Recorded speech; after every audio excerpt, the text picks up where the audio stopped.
Okay, narito muli ako at ang ating pag-uusapan ay retirement, retirement, retirement. Well, still we are in the pandemic. Tama, di ba? At isa sa mga natutunan ko sa pandemya, bakit kaya may mga ibang bansa na kung saan hindi ganun ka lubha ang dinanas nila at may mga bansa naman na kung saan ay talagang sobra at hundreds ang namatay. Kasama na po ang Pilipinas sa mga hindi man namatayan pero talagang mapapansin natin na kung saan talagang dinadanas ang tama ng pandemya. And the difference between these countries ay yung tinatawag na pagiging proactive. Paano po nangyari yon? Nung panahon na nagsisimula pa lamang ang pandemyang ito, tulad na lang po ng Mongolia, ay nagsara na sila ng borders. Kaya naman mapapansin natin na kung saan sa bansa nila halos hindi nga pumasok ang COVID-19 at yung mga bansa naman na hindi naging proactive at naging reactive, ibig sabihin pinapasok mo na nila, 'di ba?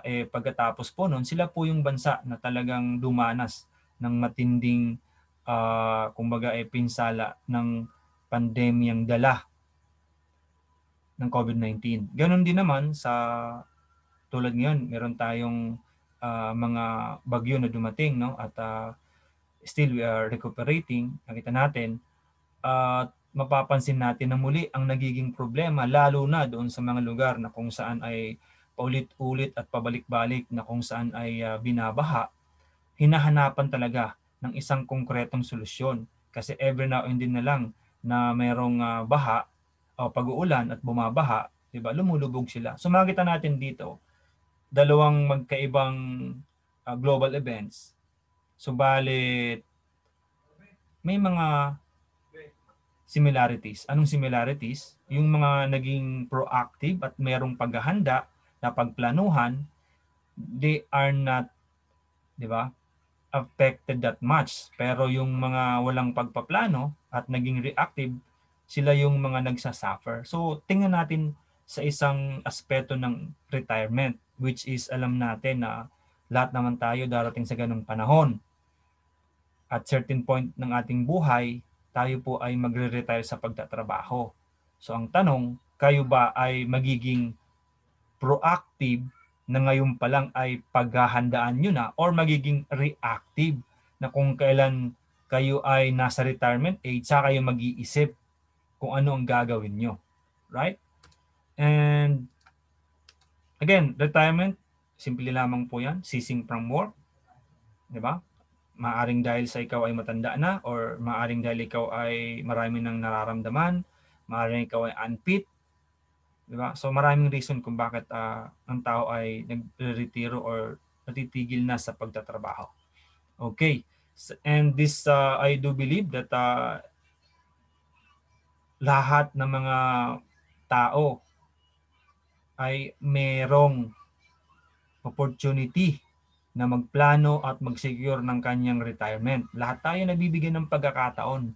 Ang tanong, anong ginagawa natin dun sa pagkakataon na yun? So ngayon, if you are planning to secure your future para po sa inyong video ito, at kung ka naman ay hindi pa nagpaplano, para din po ito sa inyo. Naniniwala ko na ito ay isang benepisyo na kung ikaw ay makikinig hanggang sa pagtatapos, meron kang matututunan. And I am a firm believer na kung saan dapat tayo pong lahat ay maabot ng Financial Literacy Awareness Campaign na kung saan maturuan tayo na from the beginning na mapakinggan natin, tayo ay mag-invest na sa ating retirement fund.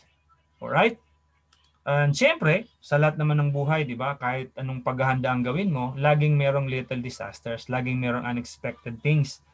At sa mga unexpected things, di ba, ang isang taong hindi handa, laging namumroblema. Kung tatanggalin naman natin yung ganung mga little disasters sa isang simpleng pamumuhay, ganun din. Kung ang isang tao, siya ay walang pagpaplano, failure na agad siya. Sabi nga ni Benjamin Franklin, if you fail to plan, you are planning to fail. Diba? And sabi pa ng isang quote, diba, ang isang goal o gusto mo magkaroon ng isang maayos na retirement, pero wala ka namang pagpaplano, ano mangyayari? Sabi nga, action without a plan, lagi itong failure. Hindi ka lang basta ora-orada. Hindi lang basta sige lang ng sige. Dapat, meron kang goals. Plus mo dyan yung acts. Plus yung plan. Diba? Kasi ang action na may pagpaplano, sabi dyan ni Brian Tracy, malaki ang chance na magiging successful. Goals and plans equal success. So bakit mahalaga ang retirement planning? Bakit ba natin ito pag-uusapan ngayon? Diba? Bakit ba pinagdidiinan ko ngayon? And kung ikaw po ay malalapit na sa pagretiro, congratulations. Bakit? Ito po nag-aantay sa inyo. Sabi po ng isang study sa Amerika, 42% ng Americans retire broke. Isipin nyo maigi sa Amerika. They work what? 3, 4 jobs, diba? Earning much money, pero diba? Dahil sa kanilang lifestyle, they end up broke. Bro, sa Amerika naman yan. Okay, sa Pilipinas, ito, mas malala. Diba? Bakit mas malala? Diba? Isipin mo na lang yung 40% pagkatapos magretiro, maging senior citizen, dahil na unproductive, hindi na matutulad sa ibang mga matatanda na pwede pang maglako. Diba? Sa bahay na lang, aasa sa anak. Meron din namang mga 30% nagtatrabaho pa rin. At yung 20% umasa sa charity ng gobyerno. So merong 8% na umasa sa pension.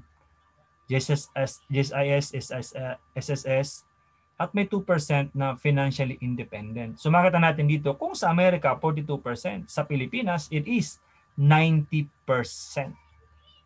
O di ba? 90% retire broke.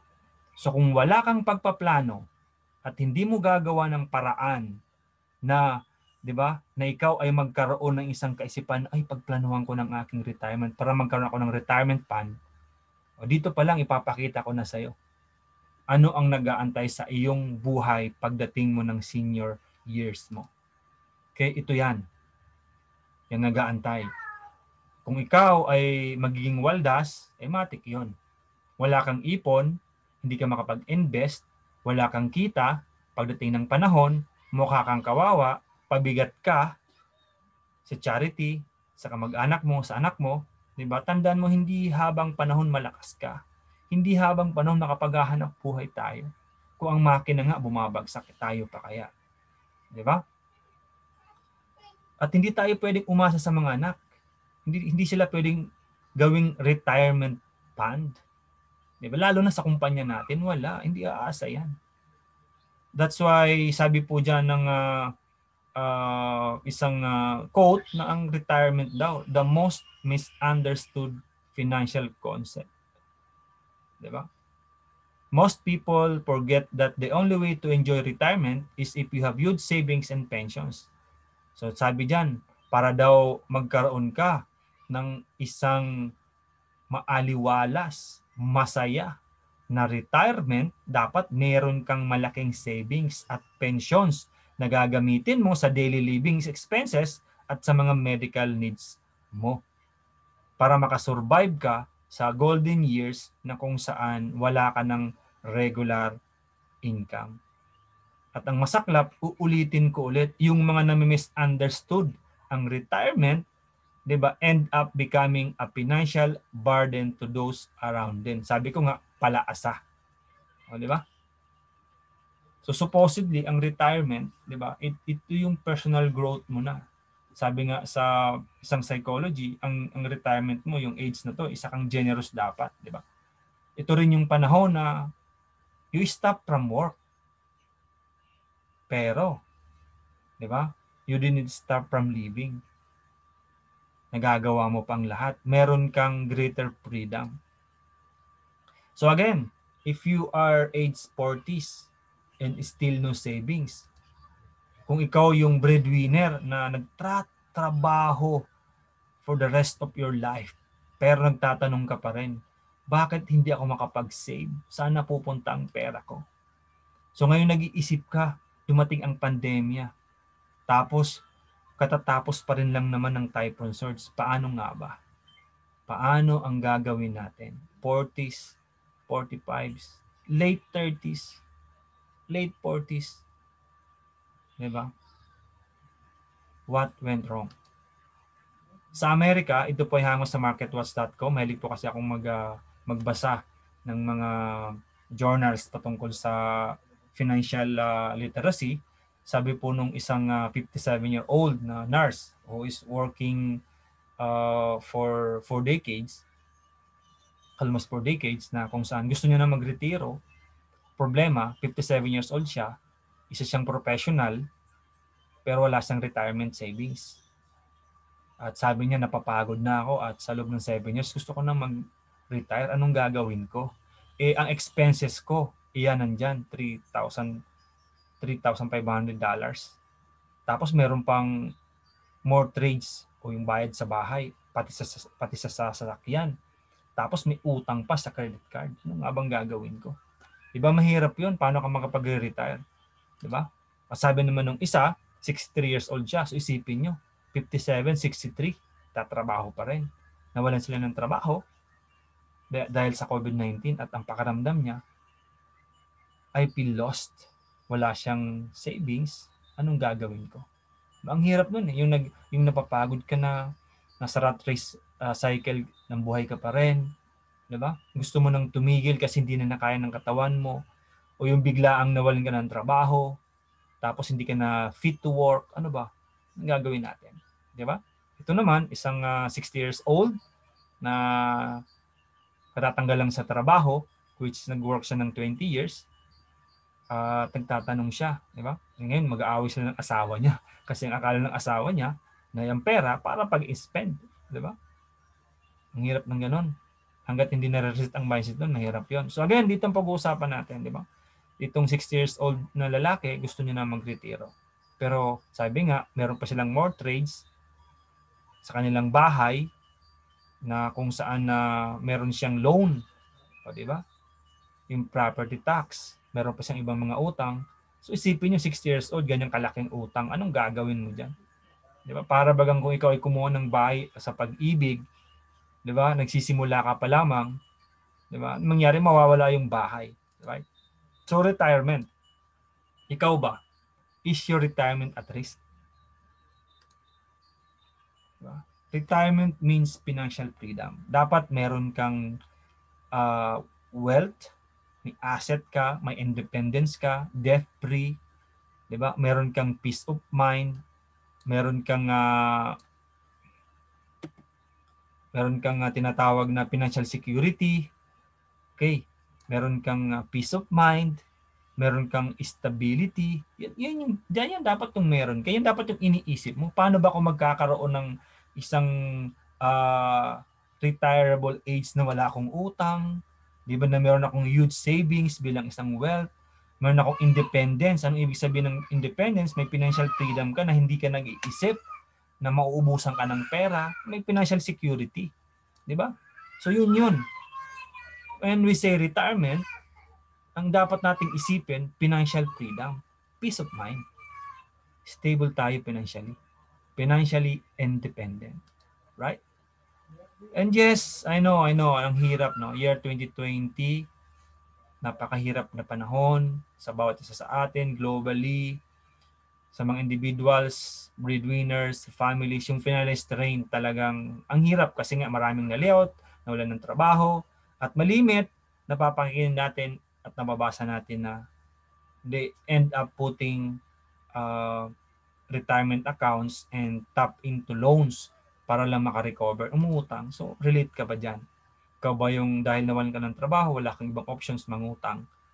So, habang ikaw ay nag-iisip magbayad, inabutan ka ng bagyo. Right? Wala ka pang trabaho ngayon. Ano nga bang gagawin ko? Di ba? At ito, no, sa isang coffee shop, nag-uusap-usap yung mga retirees. Sabi nung isa dyan, yung social security ko, nako, hindi ko maasahan. Yung SSS ko kulang. GSIS ko kulang. 14,000, 15,000. Yung maintenance ko pa lang, 10,000 na. Ang hirap na.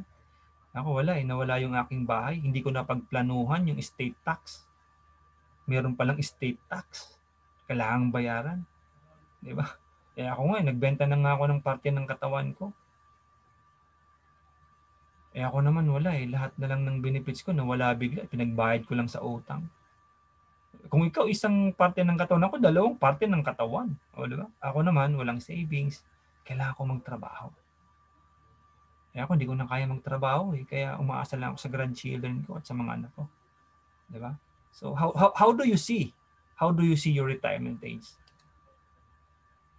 And for you to have a financial freedom, for you to achieve financial freedom, three things of all sa madami, i-summarize ko lang sa tatlong bagay. Ang dapat meron kang pinaghahandaan.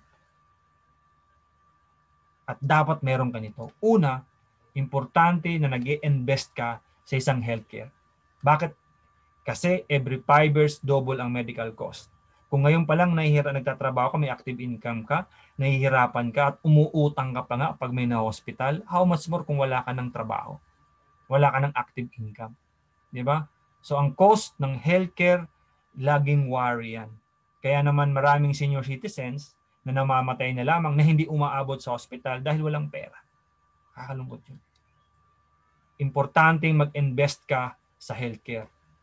Pangalawa, importanteng na pag-iisipan mo paano ka magkakaroon ng diversified passive income. Pag sinabing diversified, multiple stream of passive income. May investment ka dapat. Hindi pwedeng aasa ka lang ngayon sa katulad natin ngayon active income pa lang. You work hard for the money. If you don't work hard, no work, no pay. Sa passive income naman, pera na ang nagtatrabaho sa inyo. Di ba? So ano to? Tandaan mo ng employment, hindi po siya lifetime job. Kung ngayon pa lamang, di ba? Ikaw ay merong active income, may paycheck ka. Tandaan na pagdating ng retirement age, ang magiging savior mo financially ay ang passive income na meron ka. And SSS, GSIS is one source of passive income. Pero alam natin na kulang yan. Dapat na pag-aaralan mo, ano ba yung dapat kong gawin? If you are still in the early 20s, malaki ang chance mo na mapapalaki ang pera mo. Kung ikaw ay nasa 30s, ganun pa rin. Small amount at magkakaroon ka ng huge growth pagdating mo ng retirable age. Kung ikaw naman ay early 40s, medyo mabigat to kasi kailangan mo ng malaking pera para meron kang malaking savings pagdating ng panahon. Right? Kaya napakahalaga na bata ka pa lamang pinag-iisipan mo na. Siyempre, dapat may savings ka or emergency fund. Bakit? Mahirap naman kasi talaga na ikaw, 'di ba, may emergency scenarios, wala kang emergency fund. And you will be needing ample savings para mag-retire ng comfortably. So dito po papasok, 'di ba? Kinakailangan ngayon pa nag-iisip ka na makahaon ka paano mo mapapalaki ang iyong active income at magiging siyang passive income. 'Di ba? So paano nga ba?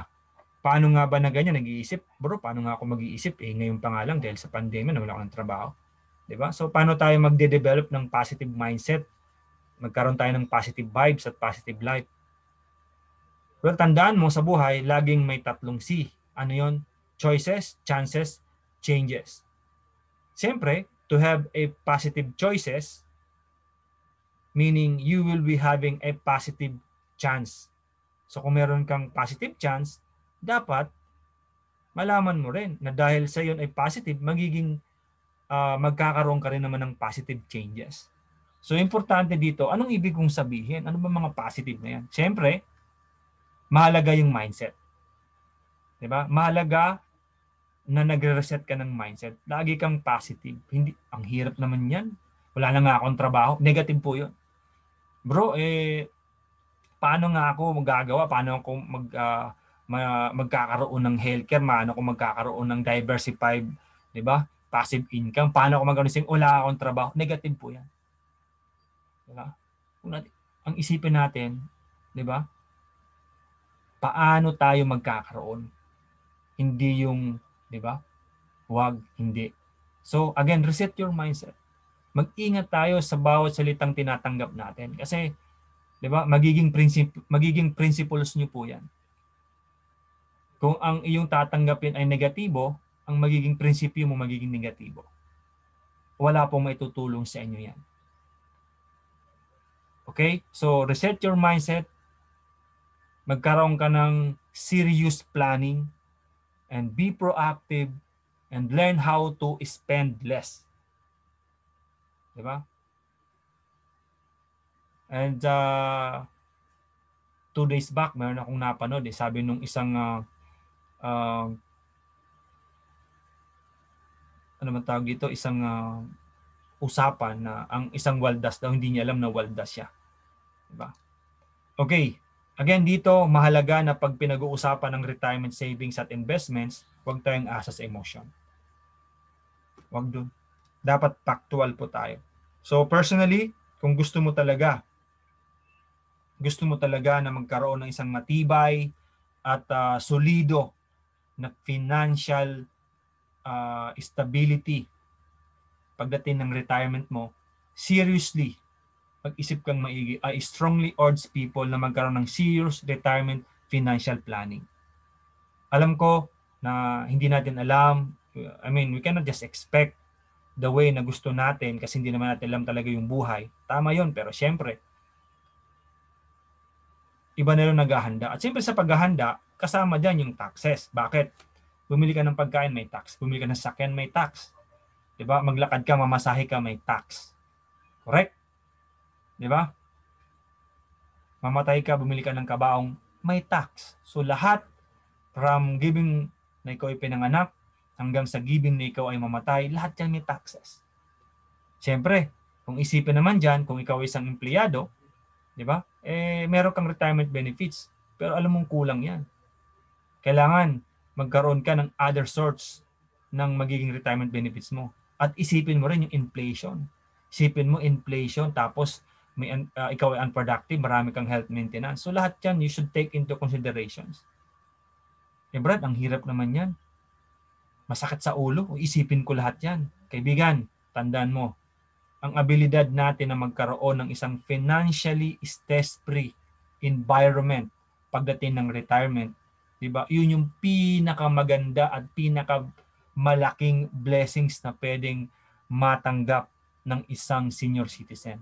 Uulitin ko, ang pagiging isang financial independent, ang pinakamalaking blessings na magkakaroon ka. Isipin mo, magkasakit ka, wala kang iisipin na pera kasi may health card ka. Diba? Isipin mo, unproductive ka, nasa bahay lang may pumapasok na pera. So, seriously, diba? Reset your mindset and have a serious retirement financial planning. Mahirap? Well, may solution dyan. Again, ang ano ba ang inflation? Ang inflation po, yung nagde-decline ng ating purchasing power. Ano po bang ibig sabihin nun? Simplihan ko na lamang. Sa isang peso, ako 1970, ang kape ay 25 centavos, ngayon naman ay 1 peso and 59 cents, 'di ba? So ang laki ng nilaki. 'Di ba? So dito naman kung makikita nyo, noong 1998 hanggang 2003, nawawala ang laman, 'di ba? Ang laman ng basket. So habang lumalaki ang inflation mo, nawawala naman yung value ng pera. Dito naman sa McDonald's sa prices from 2 to almost $5, so makita natin na talagang malaking bagay yon. So ano bang ibig sabihin nun? Kung ikaw naman ay mag-i-invest, huwag kang mag-i-invest kung ang inflation natin sa Pilipinas umabot ng 5%, so dapat ang investment mo lampas sa 5%, 'di ba? Yun ang ibig lang sabihin po nun. Again, yes, every one of us globally ay nagkakaroon ng financial worries, financial concerns, at talaga namang kumbaga mapapansin natin na nagpapahirap diyan na tingnan kung ano ang ating future, 'di ba? True naman po 'yan, at sabi nga ni PJ Dinuzo, meron po siyang aklat na The 7 Keys to Investing Success. Talagang ngayon ang hirap, ang mga tao naroon sa anxiety. Level up yung anxiety. Di ba? Ikaw bro, sinasabi mo investment. Paano ba magkakaroon ng investment? Wala nga. Di ba? Kahit nga ngayon, yung mga may pera, di ba? Hindi nila alam kung paano at nag-aantay nilang sa tabi yung pera na hawak nila, ayaw nilang bitawan kasi they don't know what will happen sa stock market. But I just want to share po sa inyo na ang investment po, tulad na lang po ng mutual fund, yan po yung neutralizer ng inflation. Bakit? Kasi po si mutual fund umaabot ng 12% per annum ang pwedeng interest na meron ka. So isipin niyo yun. Di ba? 10 to 12%. O sabi natin ang inflation ay 5, kahit sabi mo pang 6%. So malaki pa rin yung 6% na nakukuha mo. Right? So all of this, kung talagang sasabihin mo na mahirap, huwag kang mag-alala. Kaya nga po merong mga professional advice or advisor. Kaya nga may mga tinatawag na professional financial coach. They made a huge difference. Sabi po sa mga nababasa ko ng mga testimonies, yung mga independent na retirees, yung mga financial independent na retirees, kung bakit sila naging financial independent, malaki ang naging influence sa kanila nung kanilang mga professional financial coach. 'Di ba? Sila yung tumulong para ma-determine magkano ang isi-save, paano isi-save, paano ang investment, saan i-invest, sa stock bonds, sa actual bonds, yung paano i-allocate, 'di ba? So again, mahirap, hindi mo alam, be financially literate. Go and ask for a financial advisor. Sit down with your advisor. 'Di ba? Magkaroon ka ng accounting. Alamin mo kung anong lumalabas-pasok, yung cash flow mo, kung saan ka nag-i-spend.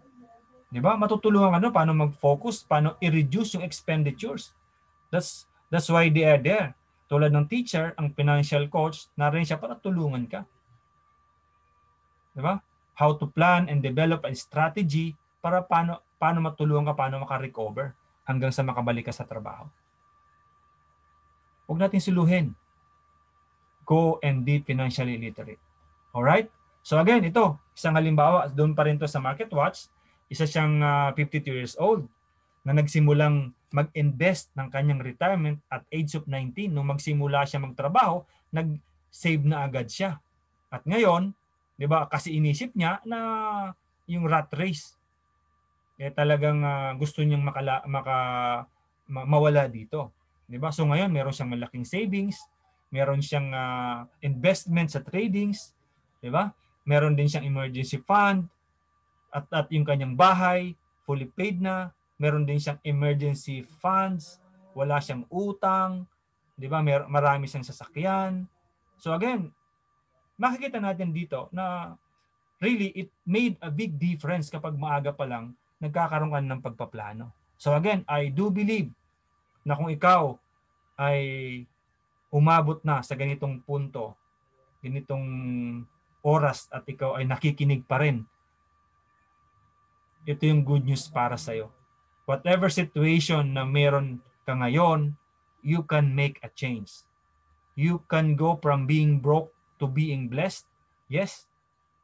'Di ba? Kasi pag ikaw ay nagkaroon ng investment, nung grow ka, pwede ka maging blessing sa mga tao. You can go from zero hanggang sa mawalan ka ng utang, and you can have an investment for your future. You can make a change. That's the good news. You can make a difference in your life, in the lives of your family, in your relatives, in your own lives. And remember, gawin nating positibo ang salitang YOLO, you only live once. Kasi ngayon, ang millennials, salitang YOLO, you only live once, ay hindi naman ako darating sa ganyang panahon. So, happy muna ngayon, saka na ako mag-iisip niyan, di ba? Gawin nating positibo. When we said YOLO, you only live once, minsan tayong babata at tatanda na po tayo. Di ba? So plan your retirement so that you may live comfortably after 60. So retirement meaning you have to relax, you eat, you travel, you indulge yourself, di ba? Nagbabasa ka lang, nag-enjoy ka lang. Retirement planning equals retirement fund. Retirement fund equals retirement budget. Then it gives you the freedom to spend without fear. right? So conquer your financial freedom. If you are dreaming of retirement, if you want to have an early retirement solutions, if you want to retire in 5 years, di ba? If you want to sit pretty, pwede po yan. Kaya natin yan. If you want help, if you want financial literacy, if you want to know more, nasa description po ang aking mga link. Click nyo lamang po yan. Pag-usapan natin. Let's fight poverty. Diba? So let's calculate your dream retirement fund. And I challenge you, starting today, bilangin natin ang 7,330 days until your retirement. 7,330 means at least the minimum is 20 years. Kung ikaw ay 20 years old, gusto mo mag-retire ng 40 years old, pwede. Kung ikaw ay 30 years old, gusto mo mag-retire ng 50 years old, 7,300 days until the retirement. Let's calculate, let's execute, and let's make things happen. So I'm your financial coach. Pag-usapan natin, the secret to saving and building your future, taking control of your money. And in your left side, up, that's my cellphone number. Sa baba, cellphone number with my WhatsApp. Sa gitna naman po, yan ang aking email address. At sa baba, yan po ang aking YouTube channel. So I would like to thank you for making your effort na dumating hanggang sa oras na to. Tapusin po ang aking video at nasa taas po ang aking email address. Again, you can make a change. And I'm congratulating you for listening and making this far.